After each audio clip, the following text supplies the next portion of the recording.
Welcome to the Trade and Industrial Policy Strategies official podcast, the show where we delve into the fascinating world of economics and its impact on global development. I'm your host, Nondwe Majundana, and today we're discussing the new era of green protectionism and why it's significant in the context of climate change and international trade. Today, we have a special guest with us who's an expert in this field, Seutame Maimele, an economist focusing on sustainable growth at Trade and Industrial Policy Strategies. His work centers on global climate change policies, trade, and designing climate-compatible value chains for carbon-intensive industries in South Africa and Africa. Welcome, Seutame. It's a pleasure to have you. Yeah, it's a pleasure to be here and to be interviewed and to share the light in terms of some of the developments in the climate change space globally. So let's navigate the carbon border adjustment mechanism. Can you, for an introduction, just introduce CBAM to the audience? Usually I would like to give a bit of a background in terms of where CBAM came from, right? So it came from what they call the European Green Deal, which the European Union introduced in 2019. Right, so it has a lot of policy instruments. Then amongst those policy instruments is what they call the carbon border adjustment mechanism. Right, so the carbon border adjustment mechanism, along with the other policy measures, they are there to actually ensure that the European Union becomes carbon neutral by the year 2050. Right, so in a nutshell, just to try to simplify what the carbon border adjustment mechanism is a policy tool that the EU introduced, and now it has actually entered its transition period, what they call the transition period, from the 1st of October 2023. Right, so in its first phase, firms are going to be required to only report what they call the GHG emissions, right, that are embedded in the products that are actually highlighted in the legislation. So CBAM is a legislation in terms of accounting for GHG emissions of certain goods that are highlighted under the mechanism. So at the moment there are 6 sectors that are covered, adding up to 42 product lists across iron and steel, fertilizers, cement, as well as iron ore. Right, so iron ore is one of the other products that is also included there, but of course you can, if you like, you can just include that under iron and steel. There is aluminium, hydrogen, as well as electricity that, for example, you export it to the EU. Right, so during this first period, firms will be required to just only report GHG emissions that are embedded in those products, right, across those sectors. Then from 2026, at the beginning of 2026 Jan, carbon border tax, which I think is one of the biggest highlight of the mechanism, it's going to come into implementation where entities or firms that are considered to be exporting some CBAM product, then they'll have to start paying carbon border tax, right? So in the South African case, we have a domestic carbon tax, but the tax is not necessarily paid to the export. So with the carbon border adjustment mechanism, actually they are trying to revolutionize the whole thing using GHG emissions, right? And moving the global economy into low carbon economies, and this is one of those mechanisms that, for example, the EU is introducing. All right. I mean, it clearly is a great opportunity to address carbon leakage, but how would you say CBAM actually calculates these carbon emissions, especially within these goods that you've mentioned imported into the EU? I mean, for example, if you look at during the transition period, right? So we know that the EU is trying to, in a way, create the pilot, right? So they're in the piloting phase of the mechanism, right? So remember, it hasn't been used anywhere else. So EU is the first jurisdiction, if you like, that is the only jurisdictions that ever introduced this mechanism. So it hasn't been done anywhere else before, right? So there are multiple mechanisms that are being put in place, and usually at the beginning of the transition period. So these are, first of all, you have to report the GHG emissions on a quarterly basis. At the moment, to calculate GHG emissions, so there is actually recommended from the European Commission. So they've published a lot of documents, right, around trying to make industries globally aware on how they can account for GHG emissions. And they have multiple methods that they use to calculate GHG emissions. For example, the other one called calculation base, where you just use calculations and a lot of estimates to calculate the GHG emissions in that space. And there's you are more advanced and you have a computerized or some sort of like an installation that can account and monitor the GHG emissions that are emitted across the production process of, let's say, for example, of steel. Right, so looking at steel, remember the production process starts from the inputs that goes into the production of, for example, crude steel, right? So there's iron ore that goes into the production process. Then there's what they call the sinister process, where the iron ore is actually being processed into agglomerated iron ore, or as they call it, the sinister ore, which it's going to be like an input material into the production of steel, of crude steel. So there will be several production processes there. So in the production process, there will be some emissions that are emitted across the production process. And at the moment, I think there are almost 9 emissions that are actually emitted, for example, for the production of steel, that are emitted across the production process. So using the calculation-based method, then what you'll do is that you will have to account for the GHG emissions, right, that are actually emitted from every activity, every input material that you put into the production process. Then you have to make estimates based on, for example, past data that you might have, or if you don't have data, then you can just start monitoring and accounting for that data and use that as estimates to calculate the GHG emissions. So I don't want to go into the technicalities of the mechanism, Sure. But do you think South Africa is equipped with all of those verifications or certification required to be able to count? At the moment, South Africa is not prepared, so... Or the rest of Africa? It even gets worse in the African continent, right? So in the African continent, looking at South Africa, which we can say we are in a better position, right? Because we already have a domestic carbon tax, which is tax on emitted emissions from overall industries in South Africa. So those industries that emit a lot of emissions, from plastics to chemicals, iron and steel and aluminium. So already even production of electricity in South Africa, so there is already carbon tax that is already being paid there.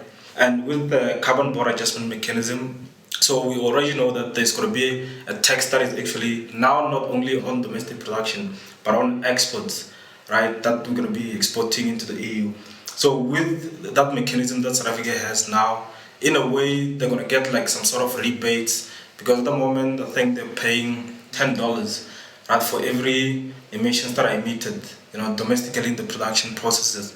But moving into the carbon border adjustment mechanism, then that amount will actually be expected to pay around $100, right, based on the weekly average prices that, for example, the European trading scheme is using, right? So you will start to see that South Africa might get some rebates in terms of the country having the carbon border, the domestic carbon tax. And in the African continent, you see that South Africa is the only country that has that mechanism, and most of the African countries don't even have that in place, so they will have to actually pay a higher cost as compared to South Africa. But of course, also South Africa is going to be, similar, conditions or way. I think mentioning the cost implication is one of the issues, the impact on our competitive advantage, especially exporting into the EU. What significant portion of our EU, can you give us more information on that? What are the industries that will be affected that export directly into the EU? So in the African context, remember CBAM is like one policy instrument among many policy instruments, right? That, for example, the EU is introducing, and other countries as well are also looking into having similar measures. Like, for example, recently, Australia has also said that they're gonna introduce their carbon border adjustment mechanism along with Canada, Japan, the UK, as well as US, which they are looking to introduce what they call the Prove It Act. Right, so within that context, as much as in the short term you can see only CBAM impacting in South Africa specifically, there is iron, steel, and aluminium that are actually will be impacted in the African continent with regards to CBAM. Then you start to see other, countries coming to be impacted by the mechanism, especially if you look at the North African countries, looking at Tunisia, Morocco, Egypt, to just name a few there, as well as Mozambique. Right, so aluminium in Mozambique has, I think most people who follow some developments in the CBAM space, they'll always, tell you that Mozambique is going to be one of the highly impacted countries globally in terms of its exports of aluminium into the EU. Right, so iron and steel, aluminium, if you look at the southern region of Africa, so specifically looking at Mozambique, even South Africa, then those will be some of the primarily impacted sectors or products. I think Morocco is the only country in the African continent that exports electricity to the EU, right? So they will also be impacted in the space, in terms of electricity. Looking at Egypt and Tunisia, fertilizers, right? So you see that the proportions in the African continent is actually divided, right, between some North African countries and Southern African countries. So that's just CBAM, but looking at other measures, for example, looking at broadly at the European Green Deal, you start to see other countries which will also be impacted by the introduction of certain mechanisms that are introduced in the European Green Deal. So there are other mechanisms called the Deforestation Free Supply Chain Act, or strategy in the EU that is introduced. So at the moment, there hasn't been a lot of developments in the space. So they're looking at some of the other products that, for example, promote deforestation, globally. So if you look at your meat exports and, for example, cocoa in West Africa mostly, some of those products will also be impacted. But you'll start to see that it also covers the industrialized sectors, and also some of the agricultural goods. Right? So it's like it covers everything that pertains to, that might have negative impact on the environment, right, in terms of GHG emissions and deforestation and all other climate change issues that might come with the production processes of some of these goods. So what would you then say is a way these regions can actually mitigate against some of these forthcoming challenges as you see them? For example, in South Africa, we, as researchers, we've been engaged with some industry players in the space trying to, in a way, co-create some of the other issues that we foresee coming. There has been a lot of suggestions on the table actually, right, with regards to how we can mitigate some of these issues. So we know that the Department of Forestry, Fisheries and Environment, they have what they call SAGA, so which report GHG emissions. But the way they report GHG emissions, they're not reporting them at the product level. Right? So at the moment, we know that the CBAM will require entities now to start reporting GHG emissions at the product level. So those 42 product lists that I just mentioned earlier on is that you need to account for the GHG emissions that are embedded in each of those products, right? In order for you as an exporter, as an entity that exports to the EU, to gain the European market. So you will have to start reporting on that. And at the moment, South Africa, as much as we have a SAGET is not comparable to CBAM. So in the short term, what we can do is that we can, engage with, for example, DFFE and other like the DTIC, Department of Trade, Industry and Competition, or also our National Treasury, if you like, so that we engage on some of these possible solutions in the short term, so that some South African entities that are affected by the likes of CBAM, then they can actually start accounting and reporting for example, GHG emissions in the short term. At the moment, when we engage with the DFFE and other, for example, government departments and even industry people, we don't have to just only focus on iron and steel and aluminium. So we have to focus broadly on accounting systems or GHG accounting systems or methodologies for the country, right? Considering all other products and sectors that might be included, later on, not only by CBAM but by other mechanisms that are introduced globally. So that's the first thing that can happen, right? So is engaging around developing a more comparable accounting system, right? Carbon or GHG emission system, right? We know that, for example, the introduction of CBAM, especially for developing countries, is a problem because now we are not prepared, we don't have the systems in place. So the implementation period, it is quite soon, right? 2026 is not that far. During the transition period and to account for the GHG emissions, the time frame is quite short and it might cause other problems in terms of industries, for example, reporting GHG emissions incorrectly, or even not submitting the GHG emissions data to the EU. So there is what they call the declarants, right? So when you're gonna be exporting stuff, then you have to declare your GHG emissions to those import declarants in the EU.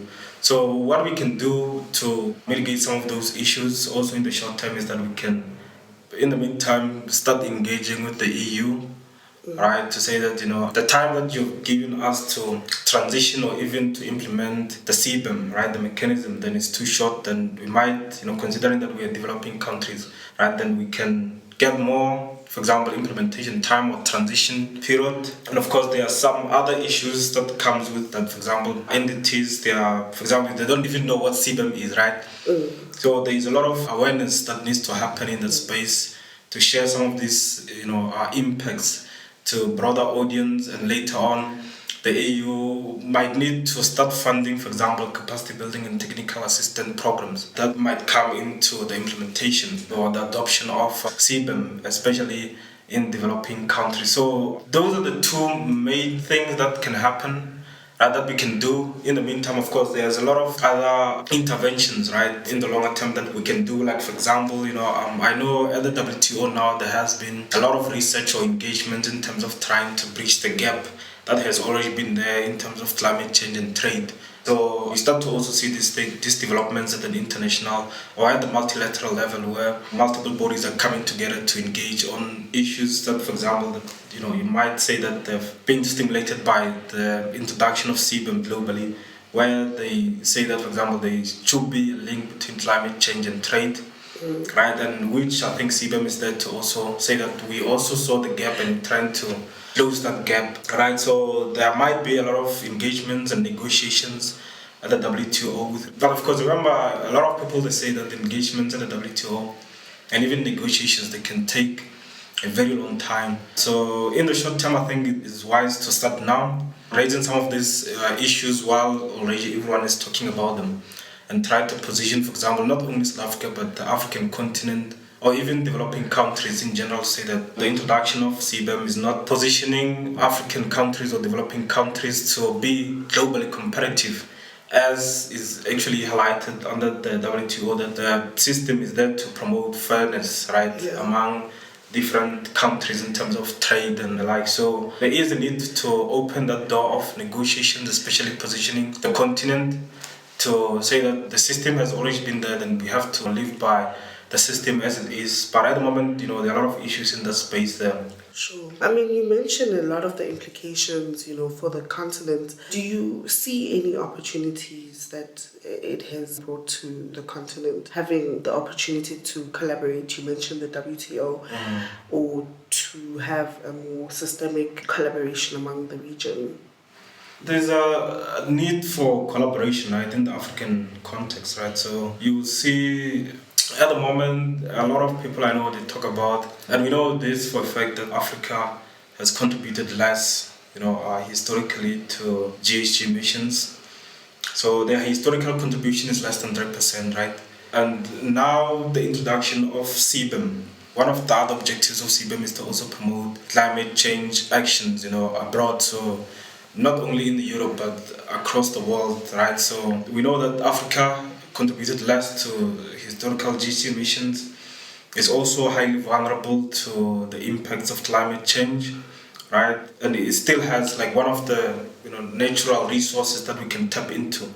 So there's a possibility of, for example, start engaging on perhaps creating what we call a regional carbon market or something, right? So in that market, we can utilize it to, for example, sell what we call carbon credits.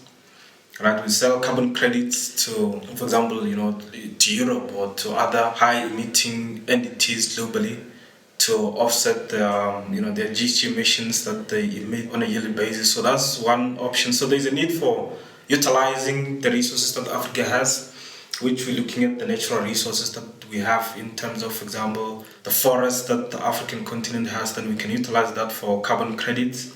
Right, and there's a need for a collaborative approach there in terms of creating what we can call the regional carbon market in the continent. So that's one opportunity.